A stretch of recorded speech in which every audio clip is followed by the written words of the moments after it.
Hi, Veronica. Hi.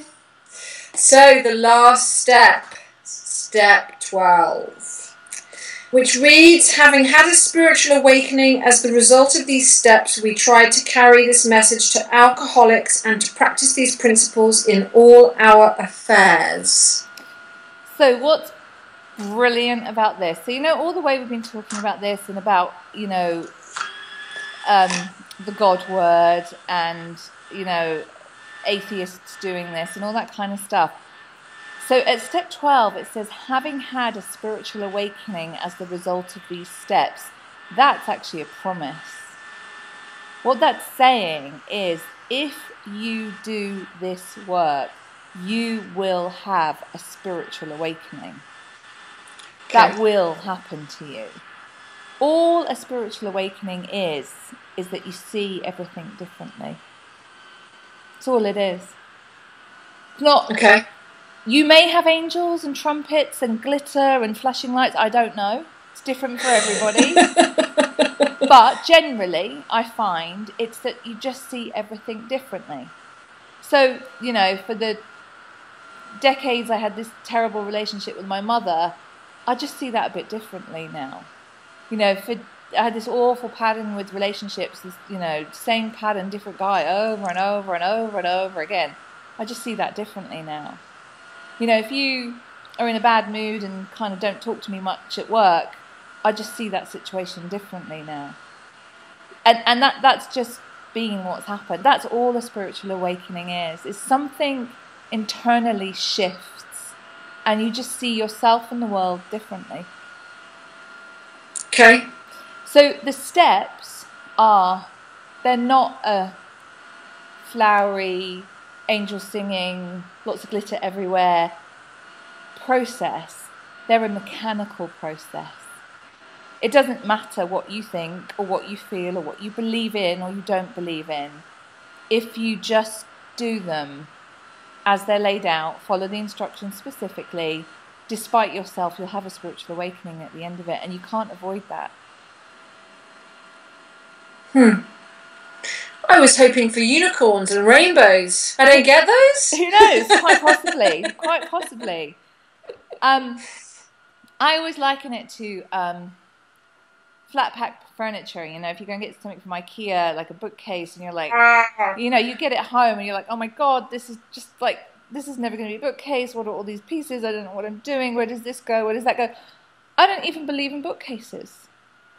But despite what you think, feel, or believe about bookcases or IKEA, if you follow the instructions that they've given you, exactly as they're laid out, despite yourself at the end of it, you will have a bookcase. It's unavoidable.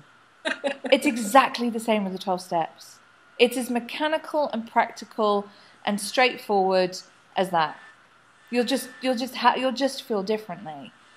So there's a promise. That's a promise. That's something to beware. That will happen to you. Do you know, as you're talking, what's going through my head is this is almost a therapeutic process without being in a therapeutic environment. Do you know what I mean? You are being asked to look at yourself in a way that will hopefully allow some resolution of whatever your own internal issues were. That's what it sounds like. It's exactly what it is. I remember a few months after doing this work, and I was doing what's called the maintenance steps, 10, 11, 12. I was continuing to do an inventory, regularly looking at myself. I had this issue. So I said, one of my big issues was relationships, really, really destructive, really painful, really awful. And I had this crush on this guy that I was working with at the time, and after a few weeks, I realized he didn't see me the same way, just saw me as a friend, and I was walking down the street and I just thought, okay, so that's never going to happen. I wonder what's wrong with him. And I literally stopped dead in my tracks because in my bones, as I believe the sun will set tonight, believed there was something wrong with me. I just believed I wasn't good enough. I really believed I wasn't good enough. And somehow that had gone. I saw myself differently. It's not that I just thought, I'm just all right. I'd make a great girlfriend. I wonder why he can't see that. well, you know, I'm sure there's going to be someone else there out there for me. Mm. And that the whole situation I could never see in that way. I always used to see it as there's something wrong with me, I'm not good enough, I'm not thin enough, I'm not pretty enough, I'm just, you know, if I was different, he would, you know, like me and love me and whatever. Yeah.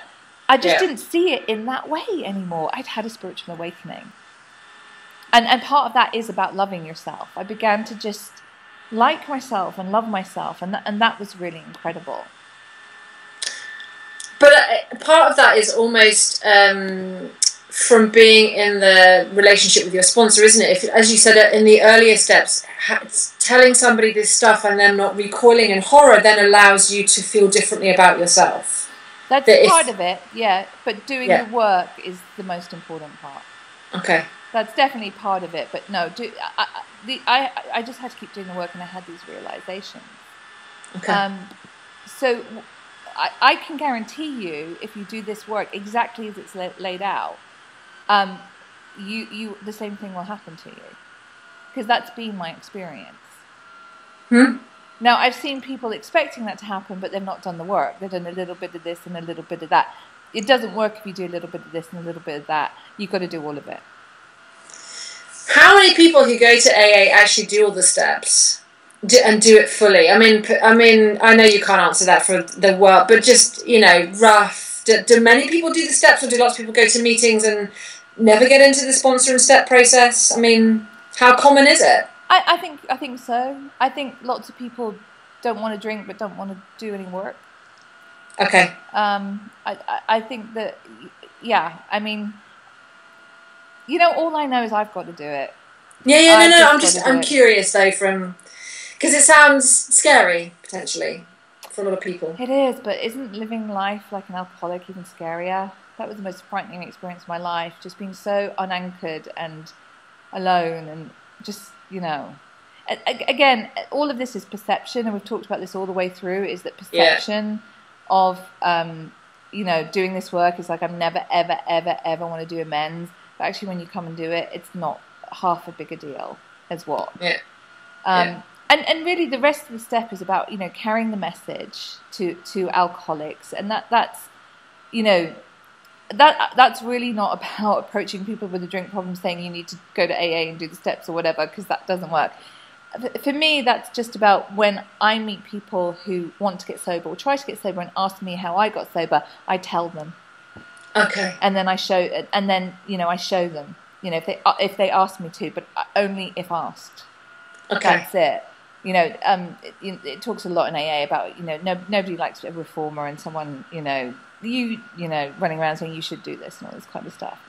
Yeah. And the way this ends is beautiful as well. And to practice these principles in all our affairs, you know, it's a whole thing. It all comes around full circle. It's not just about, you know, it's about continuing to look at ourselves. It's about applying this to all parts of our life. You know, it's not just about being sober. It's about being a better partner and parent and colleague and you know, neighbor and all that kind of stuff. You know, it's about, you know, just incorporating this into our whole way of living. And it's just ancient spiritual wisdom. That's all it is. And, you know, it just, the changes that has happened in my life and that I've seen in other people have just been extraordinary. Fascinating. Thank you. You're welcome. So that's our guide to the 12 steps. It is. So we'll meet again, I think, and we're going to look at sponsors and the 13th step, yes? That we hear about. Great stuff. Okay. Thank you very much, Veronica. All right. Bye. Bye.